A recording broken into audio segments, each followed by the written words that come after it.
మా నాయకుడిని విమర్శించే ముందు మీ చరిత్ర గుర్తుంచుకోవాలని, లేకపోతే పరిణామాలు తీవ్రంగా ఉంటాయని మామిడాల మాధవ్కి 42వ డివిజన్ వైఎస్ఆర్సీపీ అధ్యక్షుడు అబ్దుల్ మస్తాన్ వార్నింగ్ ఇచ్చారు. పార్టీ అధికారంలో ఉన్నా, అధికారంలో లేకపోయినా తమ నాయకుడైన చంద్రశేఖర్ రెడ్డి వెంటే ఉంటామని, ఆయనపై అనుచిత వ్యాఖ్యలు చేస్తే ఊరుకునేది లేదని అన్నారు. ఏదో పదవులు వస్తాయని దుర్భాషలాడే ముందు టీడీపీ ఇచ్చిన హామీలు పూర్తి చేయాలని విమర్శించారు. నిన్న మన నెల్లూరు సిటీ వైఎస్ఆర్సీపీ ఇన్ఛార్జ్ చంద్రశేఖర్ రెడ్డి గారు రెడ్ క్రాస్ చైర్మన్ లాగా ఉంటే అది నిన్న రాజీనామా చేయడం జరిగింది చంద్రశేఖర్ రెడ్డి గారు. అయితే నిన్న ఒక చిల్లర నాయకుడు మామిడ మధు ఆయన మన నాయకుడు మైన చాలా నీచమైన వాక్యాలు చెప్పడం జరిగింది. నిన్న జగన్మోహన్ రెడ్డి దగ్గర కుక్కలాగా తిరుగుతున్నాడు, ఒక ఈడు వాడు అని మామిడి మధు గారికి నేను ఒకే ప్రశ్నిస్తున్నాను. ఫస్ట్ నువ్వు నీ చరిత్ర చూసుకొని నువ్వు ఆపోజిట్ వాళ్ళకి విమర్శలు చేయడం నేర్చుకో. నేను కూడా తెలుగుదేశం పార్టీలో ఉన్నాను 15 సంవత్సరాలు. మొన్న కార్పొరేషన్ ఎలక్షన్ జరిగినప్పుడు పోలింగ్ జరుగుతున్నప్పుడు నువ్వు పోలీస్ స్టేషన్ లో నాకు వేసేసారు అని చెప్తున్నావు. అప్పుడు నేను కూడా తెలుగుదేశం పార్టీలో ఉన్నాను కదా, అప్పుడు నీ గురించి నాకు తెలుసు కదా ఏం జరిగింది. అప్పుడు నువ్వు ఎందుకు పోలీస్ స్టేషన్లో వెళ్ళావు అది మొత్తం నాకు తెలుసు. వైఎస్ఆర్సీపీ దగ్గర కొన్ని చెప్పకూడదు, అందరికి తెలుసు. అది నువ్వు దండుకొని నాకు స్టేషన్లు వేసేసారని నారాయణ గారి దగ్గర నాకు ఏదో వచ్చేస్తుంది, నా పైన చాలా సానుభూతి వచ్చేస్తుందని ఒక ఆలోచించి నువ్వు ఆ రోజు ఎలక్షన్లో చెప్పడం జరిగింది. అది కూడా నువ్వు స్టేషన్లో ఎందుకు వెళ్ళావంటే వైఎస్ఆర్సీపీ ప్రభుత్వం కదా ఉంది. ఇప్పుడు తెలుగుదేశం పార్టీలో నేను గెలిచి ఏమి పీకేది లేదు, కొన్ని దండుకొని స్టేషన్లో పోయి కూర్చోవడం జరిగింది. నువ్వు కూడా మా నాయకుడు గారి పైన నువ్వు విమర్శలు చేస్తావా? ఏంది ఇంకొకటి ఏంటంటే రౌడిజం లాగా నువ్వు మాట్లాడుతున్నావు. చంద్రశేఖర్ రెడ్డి గారు మీ కాలేజు రియాజ్ హోటల్ దగ్గర ఎలా ట్రాఫిక్ ఉందని అని చెప్పడం నువ్వు జరుగుతుంది. నువ్వు ఒకసారి అదే కళ్ళుతో చూడు. ఒకసారి మన సీఎం స్కూల్ పక్కన బ్యాక్ సైడ్ కలాం మసీద్ అని ఉంది, దాని ఎదురుగా నారాయణ స్కూల్ అని ఉంది. నమాజ్ టప్పుడు జహూర్ నమాజ్ టప్పుడు ఆ స్కూల్ వదలటం జరుగుతుంది. ఎప్పుడైనా మన మైనార్టీలు ఎప్పుడైనా అడిగామా?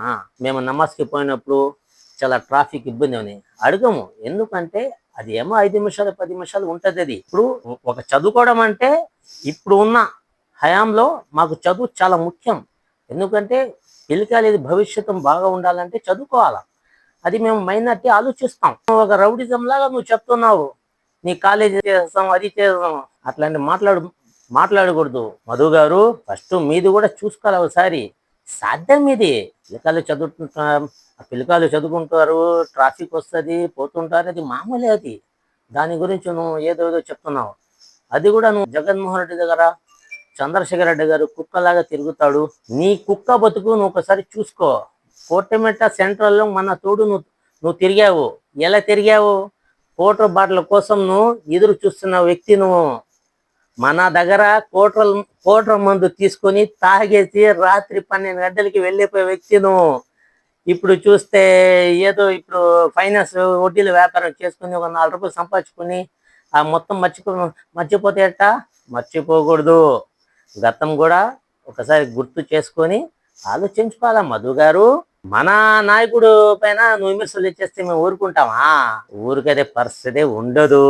మన నాయకుడు చంద్రశేఖర్ రెడ్డి గారి గురించి నువ్వు దగ్గరించి ఇంకా ఏం చూడలేదు. మధు గారు మేము చూసాం. ఎందుకంటే వైఎస్ఆర్సీపీ కార్యకర్త కష్టాలు ఉంటే నేను ఉన్నానని ముందుకొచ్చి, అది అందరికి తెలుసు, నేను అంత చెప్పడం అంత అవసరం లేదు, అందరికి తెలుసు. అది నేను ఉన్నానని ఒక రాత్రిలే పగలలే వానాలే ఏ టైం అయినా నేను ఉన్నానని వచ్చే నాయకుడు చంద్రశేఖర్ రెడ్డి గారు. నువ్వు ఆయన గురించి కూడా విమర్శలు చేస్తుంటే అది కరెక్ట్ పద్ధతి కాదు. అది నువ్వు ఒకసారి గుర్తు చేసుకోవాలా. నారాయణ గారు మీకు ఏదో హోదాలు ఇచ్చేస్తారని నువ్వు భావిస్తున్నావు. తీసుకో హోదాలు, మీది ఇది. కానీ మా నాయకుడి గురించి మీరు మాత్రం విమర్శలు ఇచ్చేస్తే మాత్రం మేము ఊరికనేది పరిస్థితి ఉండదు. ఇంకొకసారి ఏదైనా విమర్శలు చేస్తే మధు గారు, మీ చరిత్ర మొత్తం ఫస్ట్ ఓన్లీ శాంపిల్ ఇచ్చాను కోట్ర మందు అని. కోట్ర మందు కోసం మీరు రాత్రిపూట పగల లేకుండా మా తోడు తిరిగి మన తోడే తిరిగారు. మీరు ఒకసారి ఆలోచించుకోండి. కోటిమెట్ట సెంట్రల్లో కరెంట్ అఫీసరా ఉండి రాత్రి 12 గంటల దాకా 1 గంటల దాకా ఉండి ఆ కోట్ర మందు తాగి వెళ్ళిపోయిన వ్యక్తి మీరు. అది మాత్రం మీరు గుర్తు చేసుకొని ఇంకోసారి విమర్శలు చేయాలంటే ఒకసారి చూసి మాట్లాడండి. మన నాయకుడు గారు ఆయన మాత్రం ఎగస్ట్రా మాట్లాడితే మాత్రం నాలుగా కట్ చేస్తాం. మీరు అధికారంలో ఉన్నారని మేము ప్రతిపక్ష పార్టీలని మీరు భావిస్తున్నారేమో. నాకు మాత్రం అధికారం లే, ప్రతిపక్ష పార్టీ లే. నాయకుడు మనం ఉన్నాడంటే మేము అధికారంలో ఉన్నట్టే. ఇంకోసారి విమర్శలు ఉండదు.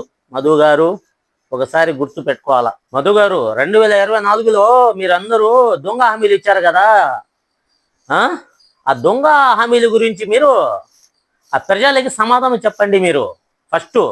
దాని తర్వాత మీరు విమర్శలు చేస్తారు. ప్రజల దగ్గర వచ్చి జగన్మోహన్ రెడ్డి గారు అమ్మ ఒడి ప్రతి బాలుడికి 15,000 ఇస్తుంటే మీరు వచ్చి ఒక్కడు ఉంటే 15,000, ఇద్దరుంటే 30,000, ముగ్గురుంటే 45,000, నలుగురుంటే 60,000 అని దొంగ దొంగ హామీలు ఇచ్చి మీరు ఓట్లు వేసుకుని మీరు గెలిచారు కదా. అది కూడా చీటింగ్తో. ఆ హామీ మీరు పూర్తి చేయండి. 3 సిలిండర్లు ఇస్తున్నారు సంవత్సరాలకి, అది పూర్తి చేయండి.